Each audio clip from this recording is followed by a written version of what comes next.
తాకట్లో ఉన్న మీ బంగారాన్ని విడిపించి ఆ రోజు ఆన్లైన్ రేటుకి కొంటాం. Sharma gold company. మహిళలకి అలాగే బాలికలకు అలాగే ట్రాన్స్జెండర్స్ అందరికి కూడా ఉచిత ప్రయాణం ఏర్పాటు చేయబడిందండి. ఈ పథకం రేపు ఈవినింగ్ మన గౌరవ ముఖ్యమంత్రి ఉప ముఖ్యమంత్రి గారు 5 గంటలకి లాంఛనంగా ప్రారంభిస్తారు.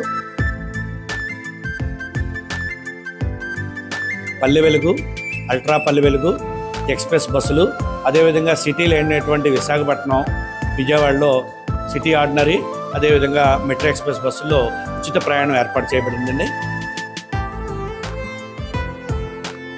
ఈ పథకంలో రాష్ట్ర వ్యాప్తంగా ఎక్కడి నుంచి ఎక్కడికన్నా ట్రావెల్ చేయొచ్చు. మన Aadhaar card, voter card, ration card Andhra రాష్ట్రంలో నివాసిస్తున్నట్టుగా ఎనీ గవర్నమెంట్ ఐడి ఉంటే సరిపోతుంది. నమస్తే, వెల్కమ్ టు సుమన్ టీవీ. కూటమి ప్రభుత్వం ఇచ్చిన హామీల్లో భాగంగా రేపటి నుంచి ఆగస్టు 15 నుంచి మహిళలకు స్త్రీ శక్తి పథకం పేరిట బస్సుల్లో ఉచిత రవాణా సదుపాయాన్ని కల్పిస్తున్నారు. రేపటి నుంచే ప్రారంభమవుతుంది. ప్రస్తుతం మనతో పాటు డిప్యూటీఓ శ్రీనివాసరావు గారు ఉన్నారు. సార్ నమస్తే అండి. స్త్రీ శక్తి పథకంలో భాగంగా రేపటి నుంచి ఉచిత రవాణా సదుపాయాన్ని కల్పిస్తున్నారు మహిళలకి, అలాగే ట్రాన్స్జెండర్స్ ఇంకా బాలికలకు కూడా ఈ ఫెసిలిటీస్ అనేది ప్రొవైడ్ చేస్తూ ఉన్నారు. సో ఏ బస్సుల్లో ఇలాంటి ఫ్రీ సర్వీస్ అనేది ఉంటుందండి?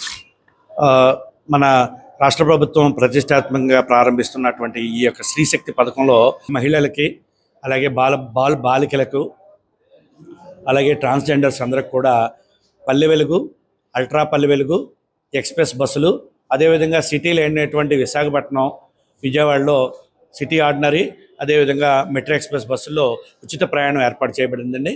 ఈ పథకం రేపు ఈవినింగ్ మన గౌరవ ముఖ్యమంత్రి ఉప ముఖ్యమంత్రి గారు 5 గంటలకి లాంఛనంగా ప్రారంభిస్తారు. ఆ తర్వాత అన్ని డిపోల్లోని కూడా గౌరవ ఎమ్మెల్యే ఎంపీల చేత ఈ కార్యక్రమం ఏర్పాటు చేసిన తర్వాత ఈ ఉచిత బస్సు పథకం ప్రారంభమవుతుంది. ఈ పథకంలో రాష్ట్ర వ్యాప్తంగా ఎక్కడి నుంచి ఎక్కడికైనా ట్రావెల్ చేయొచ్చు.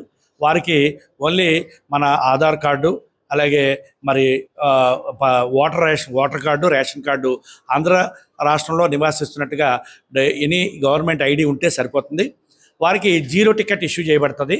ఆ 0 టికెట్ మేము గవర్నమెంట్ క్లెయిమ్స్ పెట్టి తద్వారా మనకి దానిపైన ఖర్చుని ప్రభుత్వం మాకు తిరిగి చెల్లిస్తుంది. సార్, అంటే 5 రకాల బస్సుల్ని ఈ సర్వీస్కి ఉపయోగిస్తున్నారు కదా, వాటికి ప్రత్యేకంగా ఏమైనా బోర్డ్స్ని ఏర్పాటు చేస్తారా? ఎందుకంటే పల్లె వెలుగు, అల్ట్రా పల్లె వెలుగుతో పాటు మెట్రో ఇటువంటి బస్సుల్లో సదుపాయాన్ని కల్పిస్తున్నారు. సో ఈజీగా దాన్ని గుర్తించేందుకు ఏమైనా బోర్డ్స్ అనేవి ఏర్పాటు చేస్తారు? అంటే ఇప్పుడు మనకి కాకినాడ జిల్లాలో చూస్తే 39 అల్ట్రా పల్లె వెలుగు బస్సులు, 136 పల్లె వెలుగు, 2 ఎక్స్ప్రెస్ బస్సులు ఉన్నాయి. ఈ బస్సుల్లో ప్రత్యేకంగా మహిళల కోసం అంటూ ఏం బస్సు ఉండదు. ఉన్న ఈ బస్సుల్లోనే మహిళలు ఎక్కుతారు. వారికి ప్రయాణం ఛార్జీ మాత్రం 0 ఉంటుంది. అంటే ప్రయాణం ఛార్జీ చేయరు, ఉచితం ప్రయాణం. వారికి 0 టికెట్ ఇష్యూ చేస్తారు.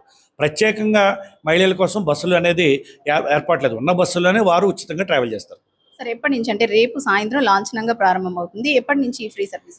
ఈ కార్యక్రమం రేపు సాయంత్రం 5 గంటలకి గౌరవ ముఖ్యమంత్రి గారు ఉప ముఖ్యమంత్రి గారు ప్రారంభించిన తర్వాత ప్రతి డిపోలోనే గౌరవ ఎమ్మెల్యే ఎంపీల చేత ఇనాగ్రేట్ చేసినప్పుడే ఈ స్కీమ్ అమల్లోకి వస్తుంది. సార్, అంటే మీరు అన్నట్టు రాష్ట్రంలో ఎక్కడికైనా ప్రయాణించవచ్చు అంటున్నారు కదా. సో అంటే రోజుకి ఇంతే లిమిట్ ఉంటుంది. అంటే ఒక బస్సు ఎక్కిన తర్వాత 0 టికెట్ కొడుతూ ఇస్తూ ఉంటారు. మార్నింగ్ నుంచి ఈవినింగ్ వరకు ఎక్కడి వరకైనా ప్రయాణం చేయొచ్చు. కాకపోతే ఏంటంటే దీంట్లో నాన్ స్టాప్ బస్సులు, for example Kakinada Amalapuram, Kakinada Rajahmundry non stop బస్సులో ఇది చెల్లదు. అంటే ఉచిత ప్రయాణం లేదు. అదేవిధంగా తిరుమల తిరుపతి మధ్య నడిచేటువంటి సప్తగిరి ఎక్స్ప్రెస్లో కూడా ప్రయాణం లేదు. ఓన్లీ ఎక్స్ప్రెస్లో, ఫర్ ఎగ్జాంపుల్ ఏలేశ్వరం నుంచి విజయవాడ వెళ్ళే ఎక్స్ప్రెస్లో ఇది అమలవుతుంది. అలాగే తుని నుంచి విజయవాడ వెళ్ళే బస్సులో అమలవుతుంది. సో దానికి ఎన్నిసార్లు ట్రావెల్ చేస్తారనే దానికి లిమిట్ లేదండి. ఎన్నిసార్లనే ట్రావెల్ చేయొచ్చు. బట్ ఈ ప్రయాణం అనేది ఈ యొక్క సర్వీసులు 5 రకాల బస్సుల్లో మాత్రమే పరిమితం అవుతుంది. Thank you sir. సో చూసారు కదా, రేపటి నుంచి ఫ్రీ బస్ సదుపాయాన్ని అయితే పూర్తిగా మహిళలకి, ట్రాన్స్జెండర్స్కి అలాగే బాలికలకి ఈ సదుపాయం కల్పించనున్నారు. రేపు సాయంత్రం 5 గంటలకి ఈ కార్యక్రమం లాంఛనంగా ప్రారంభమవుతుంది. తర్వాత రాష్ట్ర వ్యాప్తంగా కూడా ఎక్కడి నుంచి ఎక్కడికైనా సరే ప్రయాణం చేయొచ్చు. దీనికోసం 5 బస్సులను ఏర్పాటు చేశారు. 5 రకాల బస్సులు, Palle Velugu, express, metro express ఇటువంటి బస్సులను ఏర్పాటు చేశారు. ఉదయం నుంచి సాయంత్రం వరకు కూడా దీనికి లిమిట్ అంటూ లేదు. అంటే ఇన్నిసార్లు ఎక్కాలి, ఇక్కడి నుంచి ఇక్కడికే ప్రయాణించాలన్న లిమిట్ లేదు. ఎక్కడి నుంచి ఎక్కడికైనా ఎన్నిసార్లు అయినా ప్రయాణించవచ్చు. ముఖ్యంగా ఈ బస్సుల్లో సదుపాయాన్ని బాలికలకి, మహిళలతో పాటు ట్రాన్స్జెండర్స్ కూడా ఈ సదుపాయాన్ని కల్పిస్తున్నారు. కెమెరా పర్సన్ చిన్నతో అనుశ్రీ, సుమన్ టీవీ, కాకినాడ.